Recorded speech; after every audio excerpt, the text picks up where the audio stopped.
watch this dude occasionally on YouTube. He's like a fitness influencer, Jesse James West. And he did a video with Logan Paul. Yeah, okay. And Logan, he said,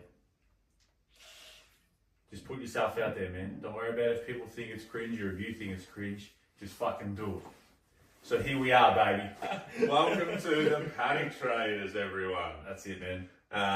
Thank you for joining us. This is our first episode going forward, trying something new.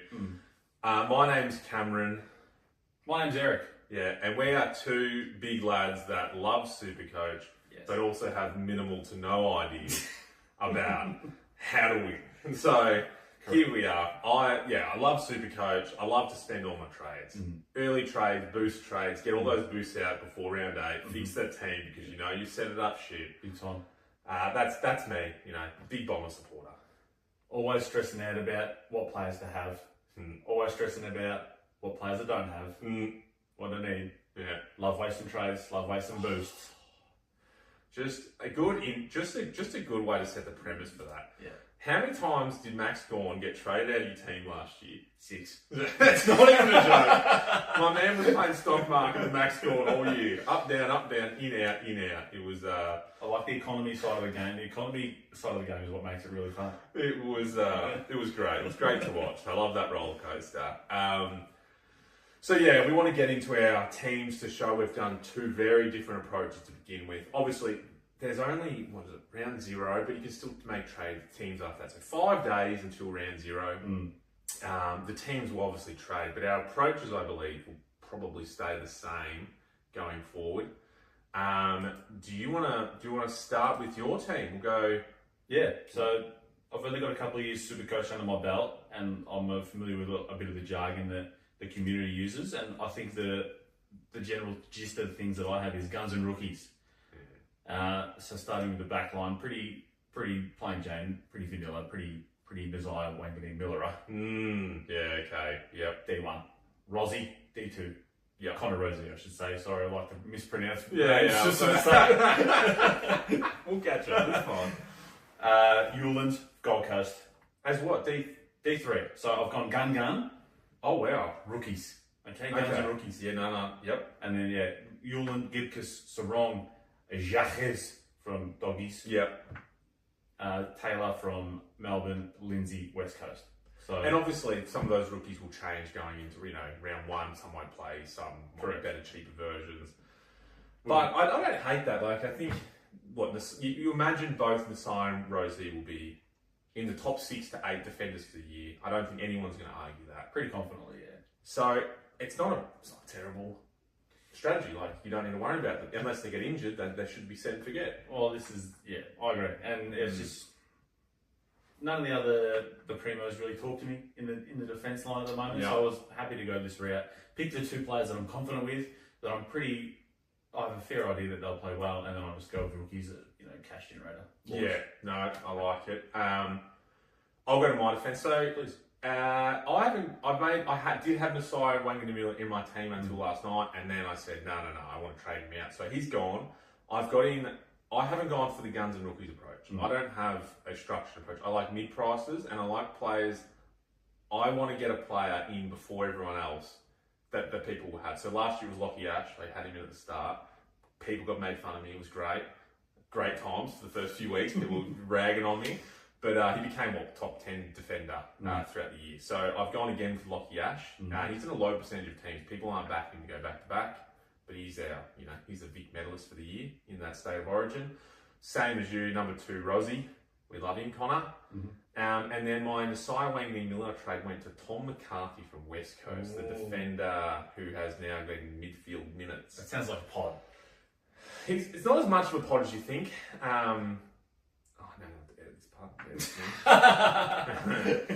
Pull up my list. Question without notice. Question without notice. Formulate stats off his...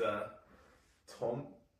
What would you ever guess, first of all? I've got it there. So, like a West Coast defender, he's going to see a bit of appeal. I reckon he's got to be like 15% teams. Very good, 12.5. Wow. So you've done very well there. So I think I want him, but his game's coming up on Sunday, Monday, so I'll give that a good watch. Mm-hmm. And then for defenders, you're going Gulj from Richmond, Sarong, Jacques, Lindsay, and Carmichael. A couple of those will change, but people like Jai Sarong, he actually looked really good in the Sydney game. So hopefully he gets round one, but you never know. So that's my midfield, my defence approach. Sorry, I'm not sure if McCarthy will stay. I may revert back to Messiah, but we'll see. Yeah, take us away to your midfields. Bond. And that's How do you not go Bond? Like, dominated the All-Star game, the State of Origin, sorry. Practice game, playing well. Just has to rock up, looks at the pill, 8 points. Oh, yeah. You breathe within 10 metres, 3 extra points. You pay up a little bit, the 706,000, you wear it. Butters, Baz Linker, Nick Dacos. Whoa. Big money in the mid here. What's that? 7, 650, 650, 630? 700, 650, 630, 628. Into one pick that's up in the air at the moment for me. It could be one of 3 people this pick. Currently, Clayton Oliver. At 500. This is like I'm considering him a gun for the time being. Correct.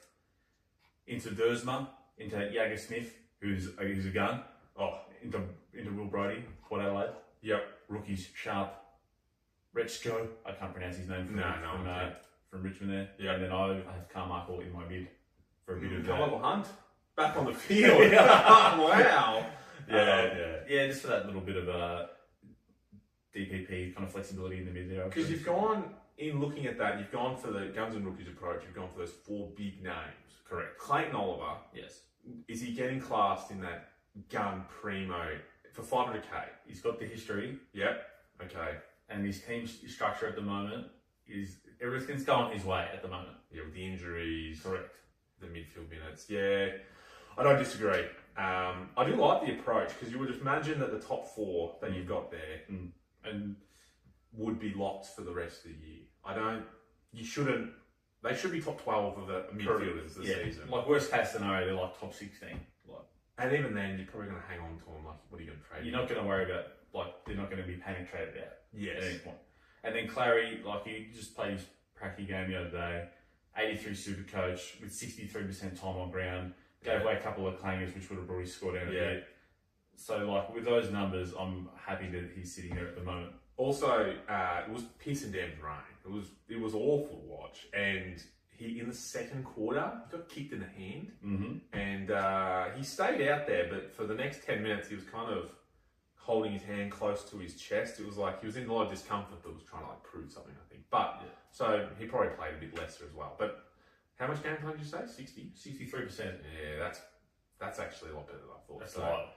He did not touch the ball at all in the last quarter. I don't know if he didn't play the last quarter, but he had no stats in the last quarter. They probably just rested him. Yeah. Which is even better sign. Yeah, I didn't see that. There you go. Yeah. For me, I've gone for a very different approach because I hate paying uber prices. I want someone who's going to make that 100k. Maybe I up trade him. Maybe he is a top 12 midfielder. So some of this will change, but my M1 at 566 grand is Eric Goulden. Eric Goulden over here. So he actually went down with the ankle injury in that practice game, which is a little concerning because he loves doing ankles. And then second, this is my pod, but no one else has. 0.6% of teams currently. Jai Caldwell. Bombers' first ever full preseason. Bombers, nothing. Just getting sucked into his team. Gee whiz. He's 25, I think now, and he's never had a full preseason without injury. So now he's got he started the season last year with 145 against Hawthorn. He'll come out the gate, and then he'll do a hammy round 3, and you'll hear me on this podcast. Yeah, I've traded him out. So, he's done. He's done. I've gone to Butters, So then Jack Steele, I think, we chatted him about previously. I watched, the game was hard to watch in the Melbourne Richmond game. I saw the lightning and the cancellations, so it's very hard to get a read. So I think he might come out because that was the game to kind of watch him. He is that tackling beast as always, but for 510 grand, I could probably split that into a rookie and get a big primo with another trade. So that might come out. Clayton Oliver, for reasons you all said. I've gone down to Hayden Young, which I'm surprised you're not getting on that bandwagon. There's a lot of people in the social Supercoach landscape that are jumping all over that. I could be easily sucked into it, and I appreciate the pick. I know he's a talented young fella. Yeah. A lot of room for growth there. Yeah. But I'm really sticking to my structure of guns and rookies. And just because of that, he's not in. No, I think the question that, doing your philosophy, will he be the top 12, top 14 midfielder? I can't say yes to that. I would probably say, I'd lean towards no. But he could be. He could be like 16 to 20 pretty easy. Yeah, but that's the risk you're playing. If he's not in that 15 bracket, top 16, he should be in your midfield. So, no. D Parish, which you don't have. No. Okay. Again, same reasons. I don't hate that, but yeah, okay. And I don't trust his body. At all. And I don't like him. I actually hate him. So,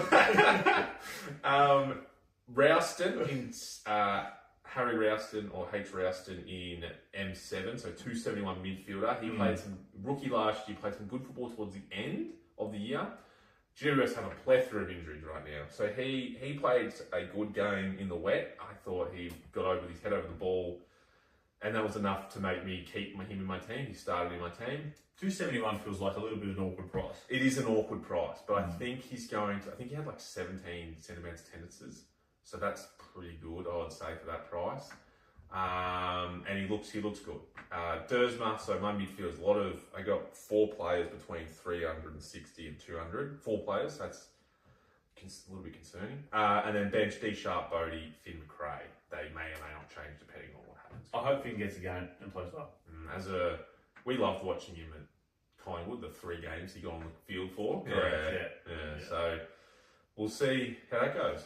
Take me with your rucks. I love rucks. And I love Max Gawn. And Max Gawn is my R1.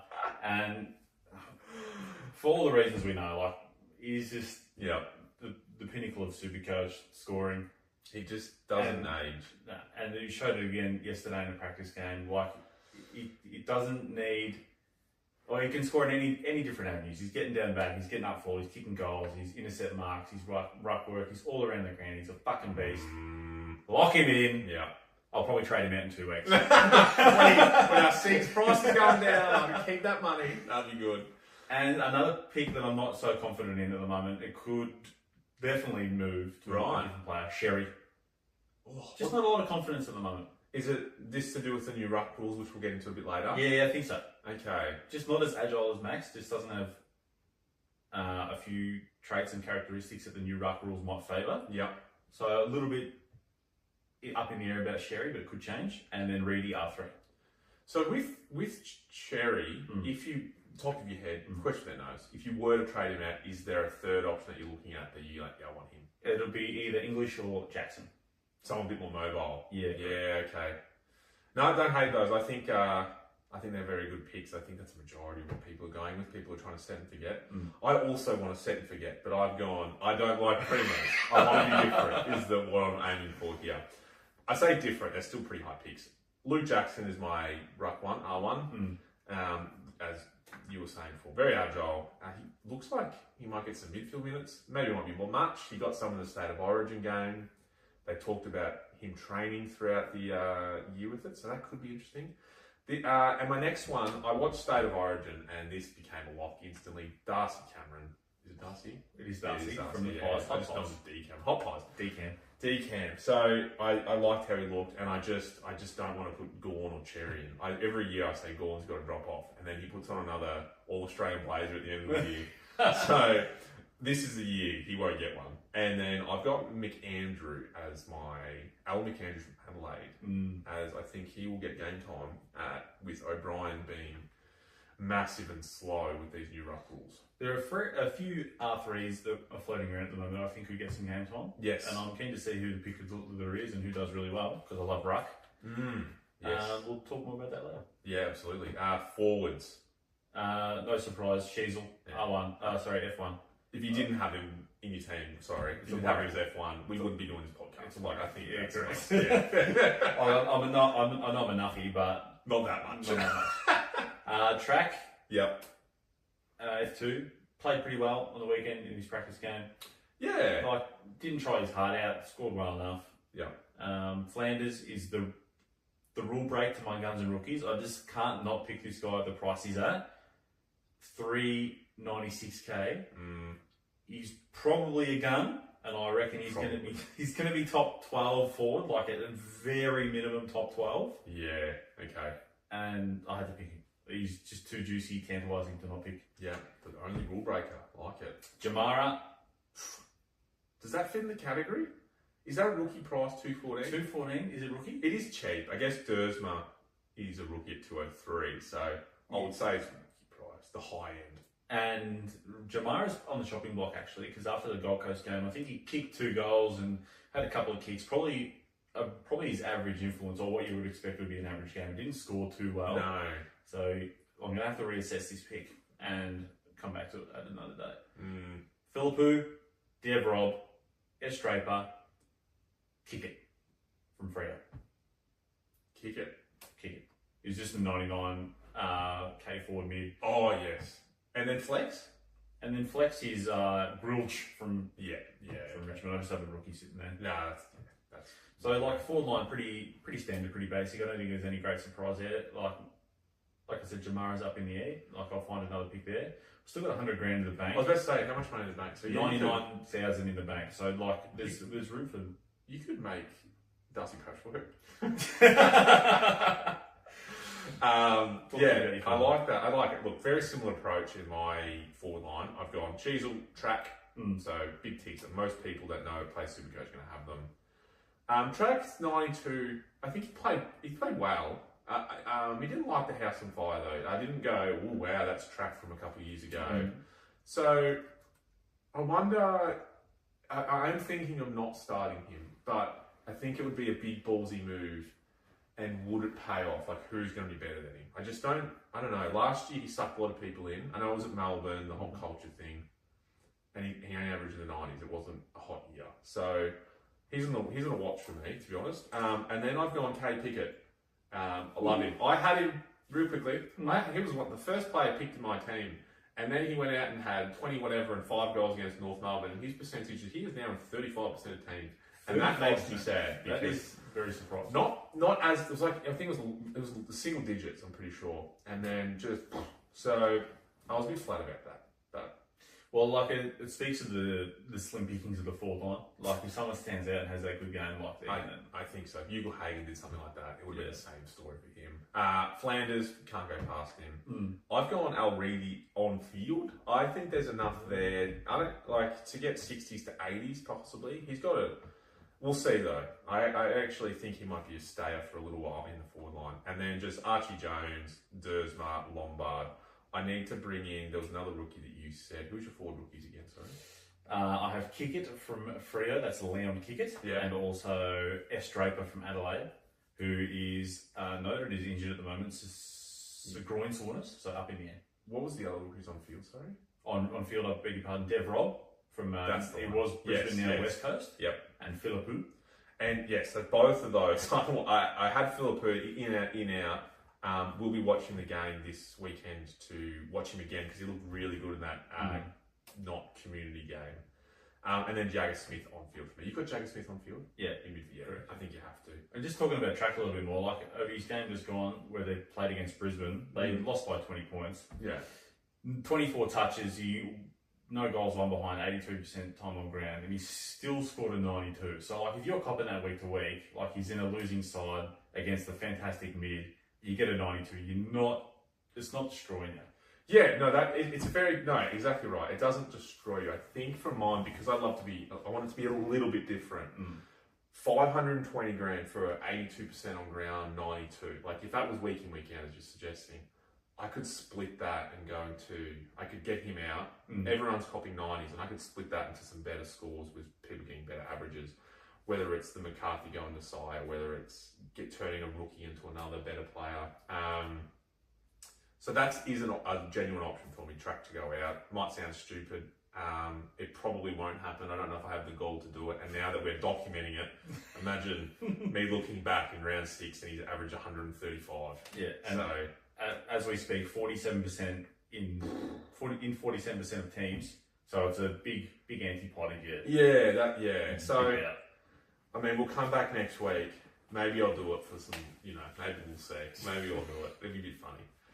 So that's our teams. We've gone a little bit different approaches. There'll obviously be trades before the end of the year going and changes. But that's kind of our teams. Yeah, absolutely. I'm not overly confident. Like I said, I'll have a few trades and some people will move around. Yeah. I don't have a fantastic history of top 100 ranks in Supercoach because I'm an absolute spud at this game.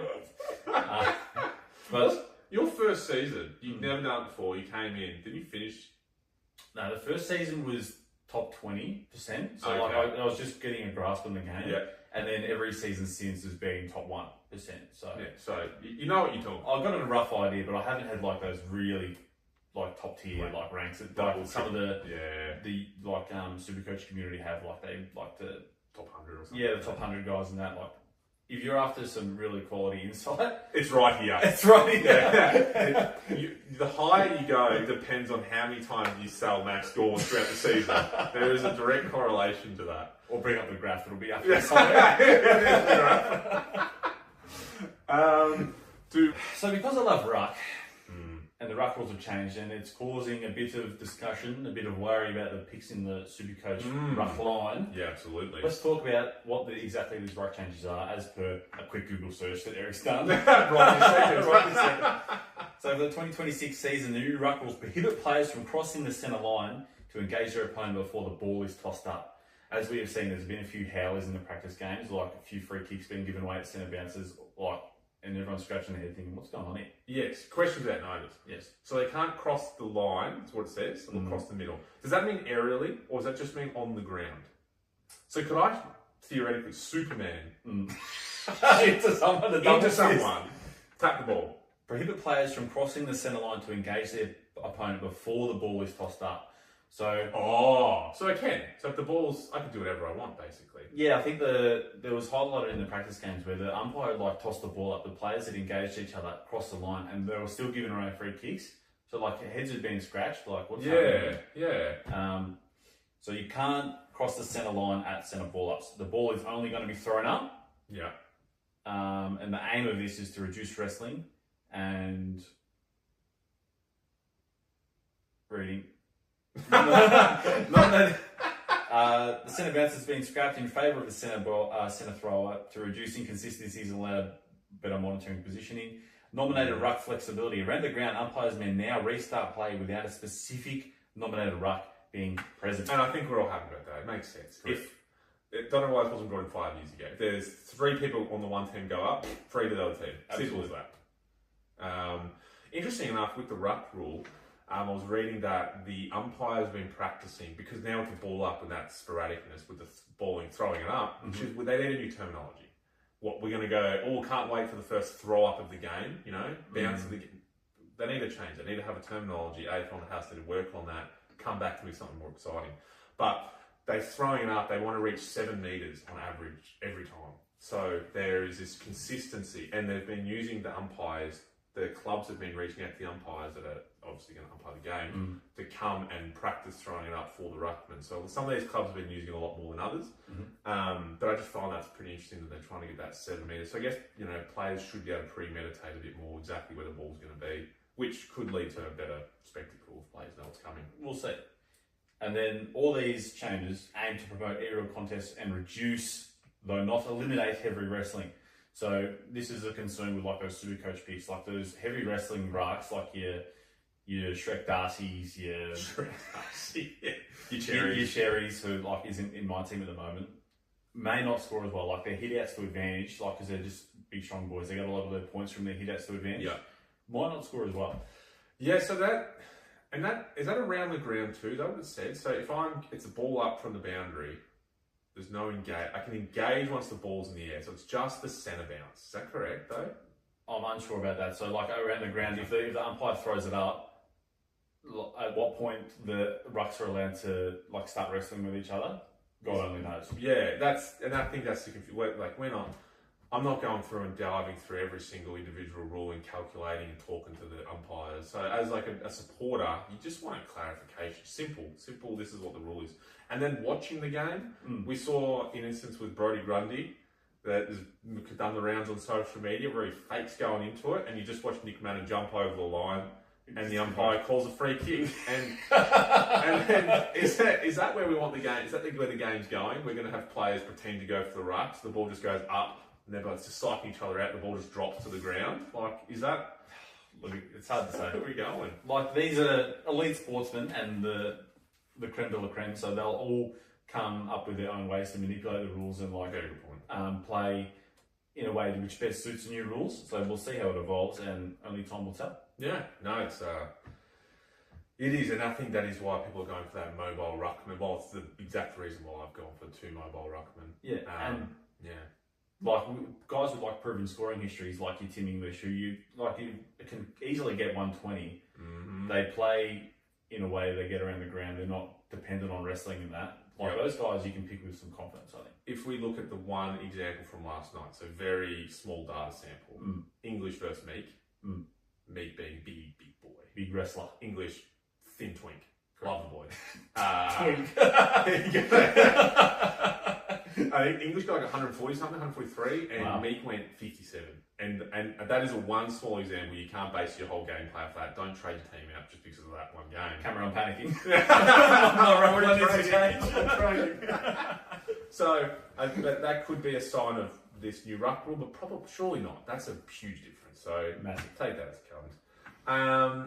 Another little things in the news. New Brownlow stats have coming out for the umpires. Real quick, any initial thoughts or cares about any of that? Nah, I don't give a fuck about the Brownlow or. Like I do enjoy watching the Brownlow and like celebrating the players who get it, but whether or not the umpires get the stats before they cast their votes makes no difference. Yeah, you just sounds like a bit sour because Dacos has been dogged 2 years in a row. Look, Nick Dacos and I have a lot in common, okay? Go on. Let me formulate this thought process a little bit. Yeah. I'm on the roll right now. Yeah, okay. Yeah. Same thing. Will it become more of a stats award now? Are they going to? I don't know. Yeah, it's interesting. Like, and some umpires might favour some stats versus others. Like, someone might like kicks, whereas someone likes hit-outs. So, umpires like goals. So, it might introduce some variances. So, it's not just the midfielder's medal. It could be a XYZ position. The only one thing I found interesting to have, they got like a 16 stats. One of those stats being kick-ins, which is a random one to have in. But I think it's for like players. Oh, Bailey Dales had 41 touches, and then he looked kicking. Oh, he took 15 kick-ins today. So that's anything like that. Last on the news before we keep going, I just thought to make notice as a Collingwood supporter. Did you by any chance get a bequest letter in the mail? They hit me up. I'm a member. Yeah, I got the letter. Hey, you want to leave us some money? You will. That'd be great. Yeah, I know you're young still, but. When you die, just give us a piece. Yeah, just give us all of it. So I thought that was a bit funny. Apparently, a lot of clubs do it. It's just that's the only club, and they targeted like elderly people. Allegedly, it was mostly like older members, which that's very funny. Yeah, I was having a discussion with a relo of mine, and he mentioned like all the other clubs do this. I had no idea that clubs doing it, but it's a widely done thing. And he said, like, what's the difference between a club hitting you up for some money when you die, or a charity, or a church, or something like that? It's no different. Who you give your money to? Yeah. No, that's exactly right. So, but it is fun. It's a bit of a random thing that just popped up in the media, mainstream media. I think we'll move on to one of our segments for our show. It is the panic button. So it's the start of the season, so it's a little bit different because we have the unlimited trade, so it's not as stressful. But this segment's going to focus around what players are stressing us out, whether they're in or out of our team, and we're panicking to get them in. So, those rush trades. So I think the first one, I'm going to start off. We had a quick discussion about it. I'll throw it to you. Clayton Oliver. Is there a panic around him? Absolutely there is. Like the last year, scared a lot of people. Yeah. Me, one of them. you dropped off from like, you know, that one, whatever it was, 115 average down to 95 or so. Low, I think, yeah. And then had a really flat season. A little bit of off-field, just a little bit of off-field controversy surrounding the whole situation too. I'm sure it didn't help him or his mindset. Yeah. But yeah, panicking about that, and it could be one of a few players for me. Like you mentioned earlier, you have Jack Steele. And I'm a big believer in Jack Steele. Like, could do great things at Melbourne. He's only, I think there's 10,000 difference in their price. Yeah, so not Harry much. could definitely become a Jack Steele. Could definitely become like a Will Ashcroft or something like that. Like one of these dominant lines, mids, like who have like a great team surrounding them, going to score well week to week. It could be one of like half a dozen players. I would say, is Ashcroft someone, I mean, in the practice game, he got like a 50 odd. He had a few sentimental tendencies, but they're stacked in their midfield. A lot of people talking about in the preseason, like back-to-back Norm Smith, he'll carry that this year. Is that someone you would panic to keep in or to go for? I mean, your Primos, you know, it's a bit different, your setup, but... Not me. I think like if I was to pick a lines mid, it'd be like something like a Dunkley. Like, I don't know, just, he's up there. Yeah. He's good. It's hard to know who the points are going to go to week. And if I was to, like, out of the 5 stars they have, I reckon, I don't know, I've got really no idea, but Will's probably he's probably 5th run. Yeah, okay. Yeah, well, he had an alright year last year. Whether he'll carry that and go up this year, he's we'll see. A lot of people are calling this will be his breakout year and he'll be top 10. So I'm not buying that at the moment. And after watching him in that practice, yes, it was a practice game, but I'm not buying that top 10 hype at the moment. Happy to be wrong. Cut that 6 weeks from now. Number 1. Highlight reel. We talked about Petrarca. We'll go to Goulden, Errol Goulden, and the reason I put him in, his ankle. That injury, the leg injury last year, he's in the practice match. He rolls his ankle. They say there's no problem. He'll play around to it. That's fine. Much like the Sam Walsh back injury, loves an 8-year contract. They say, you know what? He hasn't played at all for 2 years. Sign him up for the rest of his life. That's how confident I am. I don't know about that. Same with Gerald Goulden. I've currently got him on my team. Just watching that ankle go down and watching them protect him does make me uneasy that may happen very soon in the season. Yeah, the ankle's worrying for someone whose game is based around like how well they get around the ground. Like he is a running machine, and running machines need ankles. We've seen they do, they really do. We've seen Dale Thomas's career fell down when he got his ankle and foot injuries. That never the same after. No, and I'm not saying Errol's at that point, but just watching another foot injury, it's just, for me, it's concerning. I'll go again to you, Luke Jackson. You can definitely see the appeal. Like he only has to contend with Sean Darcy whether or not he can lose 35 kilos and get into the team. Just a quick amount, yeah. Like I'm guilty of being a big fella too. I know what it's like. Oh yeah, no shame. And like it's hard to get around the ground as a big fella. And given like the rule set's changed, it really doesn't favour him and like what his game is like built around. Yeah. Is there a world where there's $1 million player playing the VFL or the waffle? So he's fit and ready, team's up and firing, and instead of slowing the team down, they just go. I don't know if it's possible. Yeah, I don't know. That's a great question. I know your question was about Luke Jackson. That's fine. No, I wrote his name down. Because I think on the other hand, for me, someone who's got him, if Sean Darcy's named round 1, should Luke Jackson be out? For someone who hasn't got him. Out of your team? Or out of the team, out of my team. Or Sean Darcy comes in. Be worth a second thought for sure. Because they're not going to pick Sean Darcy and have him like sit in the pocket. Like he's going to be sit in the pocket. That's a drummer. He's going to absorb a lot of that ruck time. Yeah. Which is where Jackson is going to get bulk points. Yeah. So if he's named, I would be reconsidering the Jackson pick. So I want to keep Luke Jackson, but I think he's generally a big on the panic button. So I've got the hand hovering. After yesterday's game, practice game, I think it was yesterday, day before. Yeah, Brisbane. Toby Green. From GWS. Given that their mid is really limited, and he played inside, and he tailed it up. He scored quite well. I think it was about 126, something like that. Yeah, it was around that. In the web. Maybe I'm misremembering. Yeah, that was good. It was high. I think their high score. Yeah, but is he someone you're going to consider? Is he going to panic and get him in? I think he's 440 as a forward in the teams. I think we also looking at that. Finn Callahan didn't play. The team lifted once he went into the midfield. So whether or not the coach says they've got enough in the forward line that Toby Green can now go into the midfield, I think it's a wait and see. I would like to see probably another game from him in the midfield, because as soon as one or two people come back, he's straight back into the forward pocket, and who knows what he's scoring again. So I think it's very intriguing. I think a lot of people will be watching that one because there's been a bit of talk about it since that game. So I'm not panic buttoning in. Yeah. I got there. I have another one. Sorry. Oh no, hit me. Yeah. So after another game yesterday, someone who I anticipate's pick rate will go through the roof because people will be panicking. They see one good score, and we love that. We love that. But it makes sense given that Richmond are undermanned and they will see a lot of ball down back. What are your thoughts on Jaden Short? The reaction before I get into the game, the reaction is because I've been burnt by him, I reckon, 2 of the last 3 years, thinking he's coming back into form, I'm starting. And he shits the bed, things go wrong, he gets put in the midfield for no reason. I think there's better options.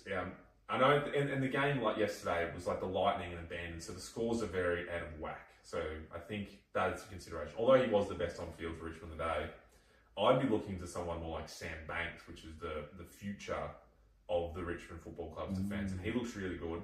Whether or not this is his year, it might be another year and then his year after that, but I think he's someone who'll be very good. If not classic, you're doing draft, picking up in draft, no one's looking at him, so he'd be a good player. But yeah, probably not Short. Would you do it? Nah, look, it doesn't fit my kind of price range. He's currently 456k defender only, but he scored 128. And I saw that and I perked up. I was like, cheap primo. Hello, cheap primo. He's going to get all the kick-ins. He's going to be kicking around down back like he does. Yeah. So I can see him going to, like, he'll go up to 15-20% pick rate, I reckon. After that one game? Yeah. What's... question without notice. Question without notice. What's his current pick rate? I'll say it slowly so you have time to get there. What percentage on? Let me think about that real quick. I imagine I'll let you do it. I can cut. No, that's all good, man. We don't need to cut. Currently 0%. No. According to my stats, not even 0.1. The Supercoach app, 0% of teams own. Nah, don't play it. Hold on. Okay. I have it in front of me, mate. I believe you, but I'm just now. 456k defender only. Sadly, did only average 84 last year. So, like, you can see the reasons why. He's currently in 510 teams at 0.4%. There you go. It's going up. Okay, Mark my words, it's going to 10% after that game. 28th of Feb, 0.4%, 510 teams. Yeah. So you go 511, and it'll be you. He's in. So yeah, that's another interesting one. Another one for you. Rookies. You don't want to burn rookies too early in the game, but I looked at Ezekiel and looks great, I guess. At 200k, 199, whatever it is. Is that someone you trade out at this early in the game, or are you just going to hold a rookie at that price? Oh, look, I'll back him in because of the run that Gold Coast have. Like, they start round one against West Coast. So I'll back him in, see how he goes against them. Yep. He'll get a good score. You'll make me some cash. He'll stay in my team. Okay. Yeah, no, I think that's the same for me. I think he's got enough promise and skill behind him to back it up. One here. Last year's number one pick, Sam Layla. Yes. Forward 298. Forward with plenty of CVAs. Is this his breakout year in his second year? Look, you saw him run around the mid. Like, he's at times not very clean with the footy. Like, just sky balls, like... Yeah, slammed on the foot. A little bit of panicky. But yeah. I reckon give him another 10 or so games. Like, get a bit of composure about him. Yep. Get a little bit more of that mid-time. Yep. I reckon he gets forward mid status this year, and he is like his pick percentage will skyrocket. Because he's only just playing forward at the moment. Is that what it is? He's just forward. He's forward only, as far as Supercoach is concerned, Yes. but being rotated through the centre bounds That's interesting. in Richmond games. Yeah, no. 298. I think that's a definite watch. Mm. I don't think it's a panic button right now, as in I don't think I need to get him in.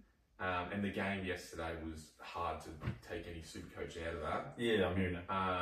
But I think he's going to be on a lot of people's radars. Yeah, I have, like I said, I have Jamari in my team who's 214. I have Oh. Haddock in the bank. Like, given what I saw in the two games, like, it's not out of the realm of possibility that, like, someone like me would change Jamari to a Lawler.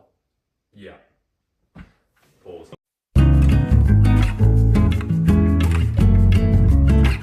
One that came across my radar, given that we discussed Clary and Jack Steele and the price range that they're at. Yep.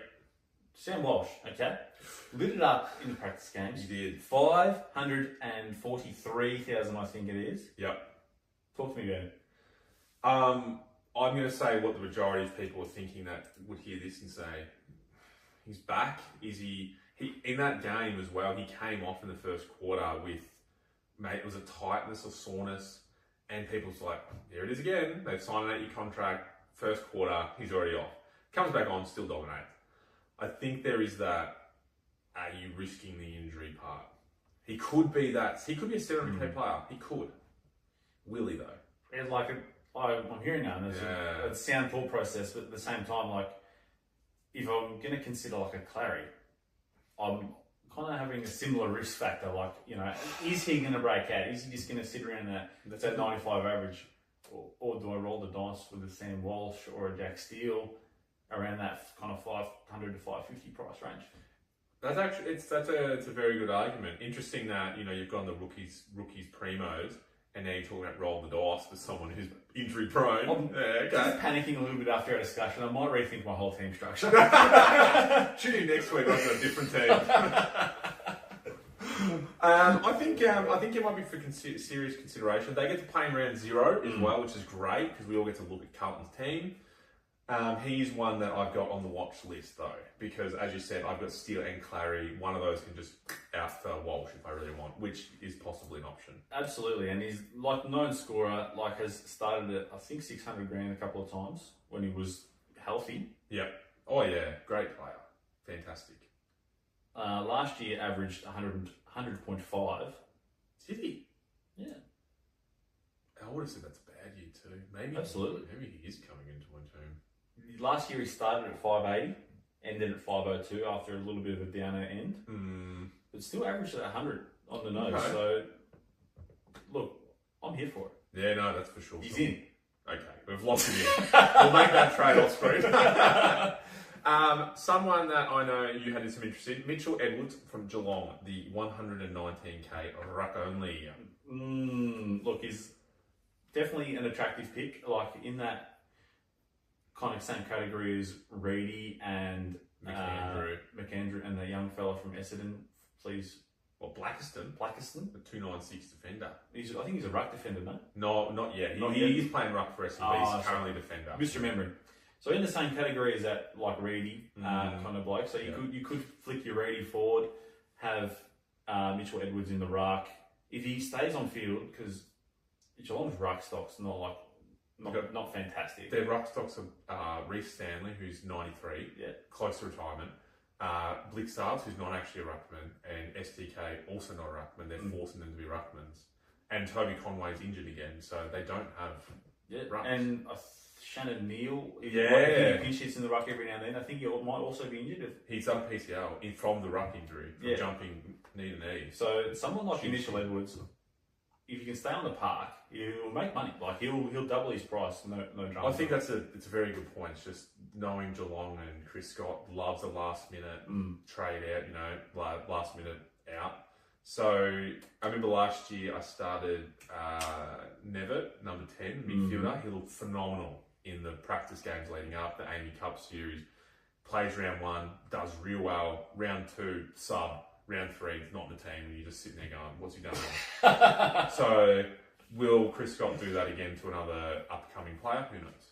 So for me, that is not, I'm not touching that with a 10-foot pole. Oh, really? I'm happy to be wrong on that. I just get burnt by Geelong rookies all the time.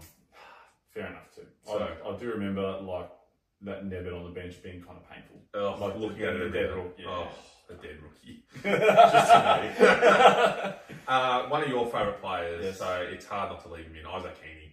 Isaac! Oh, Isaac, he was in the first iteration of my Supercoach team when I constructed it this year. Yep.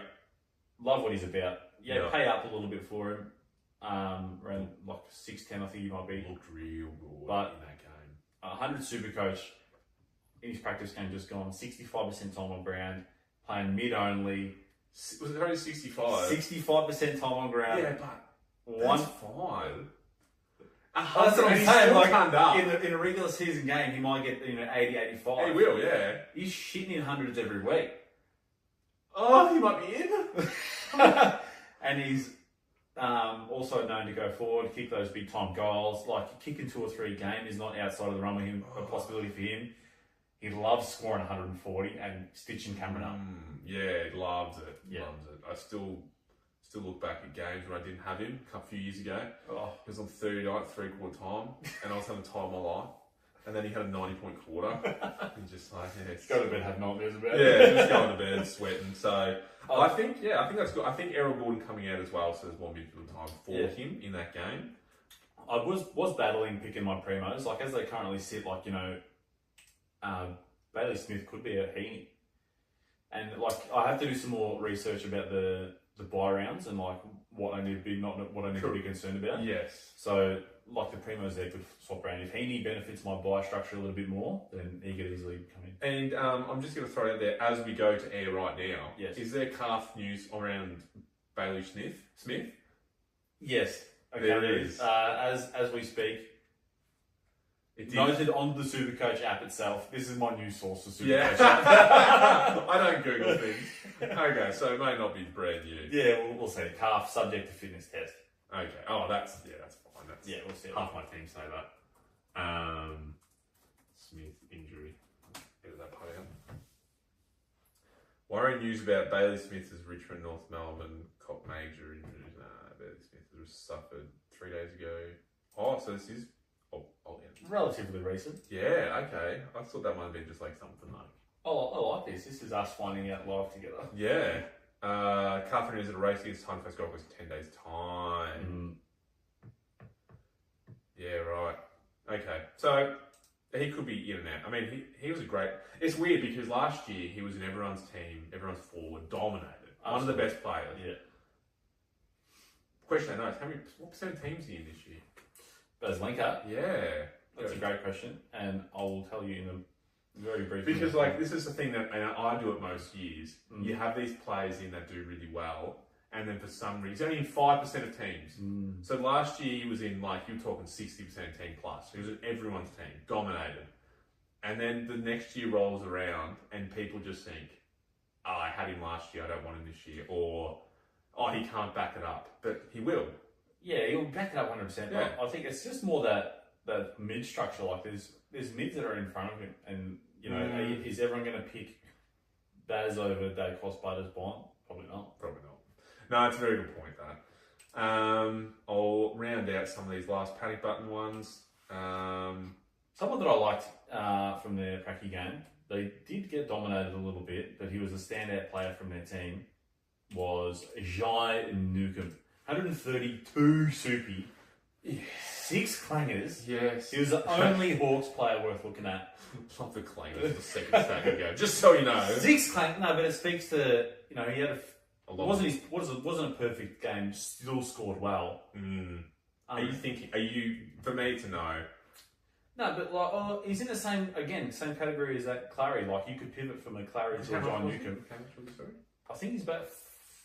He's quite a bit. He'd be high fives, sure. Yeah, Low like, sixes. But like again, in that same category as Clary. Like, you could easily, if you're considering Clary, why shouldn't you consider John Newcomb? No, it's a very good point. I think you get set on players, don't you? Sometimes. Yeah, you do absolutely. And you don't want to. You kind of go with the crowd. You kind of Don't want to pigeonhole yourself a little bit there. 516k John Newcomb. Easy. That's cheap. We're both looking at each other with amazement. We're both thinking in our heads going, how do I get him in? Wow. I think there might be... Is he really? Average 95. 0.5 last year. He had the second half of his season tailored away because he started getting tagged. Compromised a bit. Yes. Like, he probably will suffer the same fate this year, being that he is Hawthorn's only player. And Will Day's not in again. Correct. But surely he's trained and practiced it over the off-season. You got Sam Mitchell as your coach telling you what to do with the tag, surely. He's got to be a young fellow still. He's going to be like 25. He's only going to low get 20s, yeah. So I will walk away from this and probably put it in my team at some point. So I thought it was a bit higher than that. There you go. Absolutely. So good mention for them. Is anyone else in that you would like to mention? Oh, look, I really think we've spoken about everyone that is kind of standing out at the moment. Oh, did I mention Tanner Bruin actually? I might have skipped him. I might not have actually. No, I don't think you did. So last one, Tanner Bruin. Before I get your opinion, 2 years ago, so obviously last year didn't play for the reasons we all know now, but the year before he did this exact same thing in the pre-season game. And I was all for him, chucked him my forward line, told you to get him, told everyone to get him. The coach decided to play him for 58% of game time and then also play him in the forward pocket. And so he got like a 60 or a 70 for that game, and then it tailored and went down, and he just didn't do this. So I watched it a bit. He played half back for the first half, and he racked up like high teens in that half, and then he got pushed to midfield where he got a bit less. But does someone like Tanner Bruin make you want to bring him in, seeing his stats? Absolutely, yes. Ooh. Like, I'm fighting the urge, given my, once again, Guns and Rookies team approach. Yep. 276,000 is currently priced at, which is a little bit of an awkward price. Again, like, I could kind of pivot like Jamara to Tanner, easy. It could make it work. Last year, he started at 390. So, like, you're banking, it's 120 grand a minimum in the bank if he gets back to last year's average. The year before's. Last year He didn't play, I beg your pardon. But that speaks of the year previous. Yeah, absolutely. So yeah, you're already looking at the 110 increase. Money in the bank. And it's not like he was injured; he was still practicing and training and all that jazz. So, okay, that's a really good way to think about that. And he probably will come on my team because of that now. See, I've got Rouston, and I could do the exact sideways, although I want to keep Rouston. So I'm going to make both of them work somehow. Maybe. Okay, I won't talk about trades. So the average. Sorry, just to continue a little bit No. more. 2024, he's averaged 73.1. So, like, he copped that and finished the year at 350 grand. In 2024. 2024. Currently priced at 270. Yeah, So, that's fine. like, there's room for growth. You make 100 grand off him easy. And look, you want to make at least 100 grand if you're rookies. 150 is the ideal number. Anything over that is just surplus cash to spend, like those big players make. But 100k you'll take. 150 is ideal, but I think we'll make it work. I think that's a valid point. I look forward to this developing and seeing your mindset about it in a couple of weeks. After round 3 when prices change, it goes down. Because he's been get me here. Just slapping that panic button. I think that closes out. That's a lot of the players that I think we've been looking at to trade in and out. There's probably a few more we've missed, but there's too many to count this time of year. As the season goes on and we start stressing about players that aren't in our team, that'd be great. But any final things on that you want to share? Nah, man, I'm looking forward to opening round, and I'm looking forward to a few players having great standout games and me panicking about getting them in. Trade out Bailey's for the first game, 160. Yeah, we can see that happening. But no, I also round 0. So thank you for all joining us. We're a very small community at the moment. We just want to get this up and about. So it's just two guys that love Supercoach and want to have a bit of fun. So don't take us too seriously. We don't know a whole lot, clearly. But follow us on Instagram, The Panic Traders, YouTube channel, Spotify. It's all out there. Follow, hit that like and subscribe button. Absolutely, drop a comment or two. Oh yeah, send us a dick pic, whatever you want. We'll share. Like the DMs are open. Yeah. Slide right in. We've got an email account, thepanictraders@gmail.com. I think that's correct. So if you want to write a comment or a question, write in that, or our Instagram, either or is fine, and we'll speak about it. So if you want us to discuss Mason Cox and his possibility for R1, we'll do it. I'm panicking. But no, thank you very much for your time, and we'll see you next week. Cool. Imagine when you hit record, that'd be fucking annoying.